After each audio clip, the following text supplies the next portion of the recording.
এক ভাই প্রশ্ন করেছেন, রাসূল করিম সাল্লাল্লাহু আলাইহি সাল্লামের শানে দাঁড়িয়ে কিয়াম করা কি জায়েজ? জি, জায়েজ, এবং উলামায়ে কেরামের মতে মুস্তাহাব, সওয়াবের কাজ। জনপুর, ফুরফুরা, অন্যান্য আহলুস সুন্নাহ ওয়াল জামাতের যারা আমরা মুস্তাহাব মনে করে থাকি এবং মুস্তাহাব মনে করি। কেউ যদি মুস্তাহাব মনে করে না করে, তার ক্ষেত্রে আমাদের কোনো বক্তব্য নেই, কারণ আমরা মনে করি মুস্তাহাব যদি কেউ না করে সেটা তার ব্যক্তিগত বিষয়, কিন্তু উক্ত মুস্তাহাবকে কেউ যদি হারাম, শিরক বলে, বিদআত বলে, সেটা তার বাড়াবাড়ি এবং গোমরাহি। এর দ্বারা নিজেদের মধ্যে দ্বন্দ্ব এবং সংঘাত সৃষ্টি হয়। কথাটা বুঝতে পেরেছেন? আরেকটা কথা, যে আল্লাহ রাসূল সাল্লাল্লাহু আলাইহি ওয়াসাল্লামকে মিলাদ শরীফ পড়ার সময় দাঁড়িয়ে সালাম করব কেন? এটা সম্পর্ক আদবের সাথে। কিসের সাথে?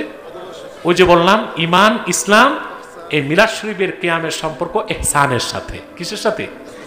ইহসানের ব্যাখ্যা ব্যাপক, তা তো সময় নেই দেওয়ার, এতটুকু বলে দিলাম। এটা সম্পর্ক কিসের সাথে? ইহসানের সাথে।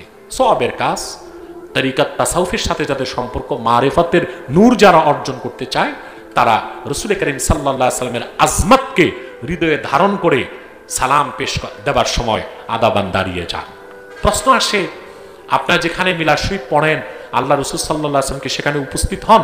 না, এইরকম কথা আমরা বলি না। জনপুর, ফুরফুরা এরকম কথা বলে না।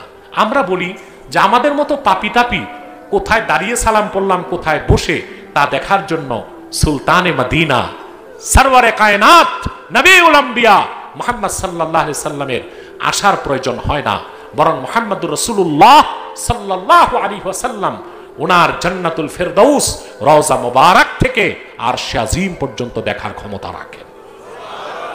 আর উম্মত যত দূর থেকে সালাম দেখ, সেটা রাসূল করিম সাল্লাল্লাহু আলাইহি ওয়াসাল্লাম শুনতে পান। এই ব্যাপারে সহিহ হাদিস আছে। আল্লাহর হাবিব বলেছেন যে তোমরা যখন আমল করো, ফামা রাআইতুকুম মিন খাইরিন ফাহামিদতুল্লাহ আলাইহি তুরাজু আলাইয়া আমালুকুম। সুনান বাজ্জারের হাদিস। উম্মত, তোমাদের আমলগুলো আমাকে দেখানো হবে, তোমাদের নেক আমলগুলো। ফামা রাআইতু মিন খাইরিন ফাহামিদতুল্লাহ আলাইহি। আমি যখন দেখব তোমরা নেক আমল করতেছো, আমি আল্লাহর প্রশংসা করব। ওমা রাআইতু মিন শাররিন ফাস্তাগফারতুল্লাহ লাকুম। যখন দেখব তোমরা গুনাহগারি করতেছো, আমি তোমাদের জন্য আল্লাহর কাছে ক্ষমা চাইবো। তাহলে বান্দার আমলগুলো রাসূলুল্লাহকে দেখানো হয়। অতএব আল্লাহ রাসূল সাল্লাল্লাহু আলাইহি ওয়াসাল্লামকে দেখানো হয়, বা তিনি মুজিজাতান দেখেন, এই কথা চিন্তা করে, আদবের কথা খেয়াল করে কেউ যদি মিলাদ শরীফ পড়ার সময় দাঁড়িয়ে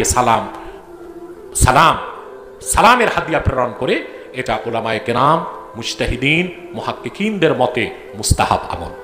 কথা বুঝতে পেরেছেন?